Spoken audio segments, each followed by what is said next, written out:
আমি আজকে আরেকটা কথা বলতে চাই, যেটা ভীষণ ভীষণ ইম্পর্ট্যান্ট একটা ডিসকাশন। সেটা হচ্ছে আমার নিজের কোনো বাচ্চা নেই। তো আমি এরকম অনেককে বলতে শুনেছি that people are not so very close to me. হ্যাঁ, তারপরেও সে আমাকে এসে জিজ্ঞেস করছে, আচ্ছা তুমি এটা বাচ্চা নিচ্ছ না কেন? তো সরি বৌদি বা দিদি বা কাকিমা বা মাসিমা, আমি আপনাকে এই প্রশ্নের উত্তরটা দেব না। তার কারণ হচ্ছে আপনি আমার কাছে খুব একটা ক্লোজ নন যে আপনাকে আমি এই প্রশ্নের উত্তরটা দেব। তো এরকম আমি প্রচুর মানুষকে চিনি। হ্যাঁ, মানে অহেতুক একেবারেই ক্লোজ নয়, বাট এরকম একটা প্রশ্ন করে ফেলে। তো আই থিঙ্ক আপনাদের এরকম লাইফে প্রচুর মানুষ আছেন যে সেম ইনসিডেন্ট আপনার সাথেও ঘটেছে।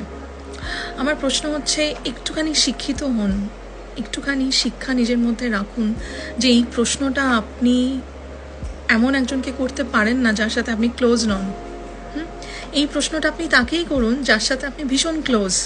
হতে পারে সে আপনার দিদির ছেলে, হতে পারে তার সাথে আপনি ছোটোবেলা থেকে ভীষণ ক্লোজলি তাকে দেখেছেন, তার সাথে কনভারসেশন করেছেন, তার সাথে ডিসকাস করেছেন about his or her marriage. তারপর গিয়ে তাকে আপনি এই প্রশ্নটা করুন।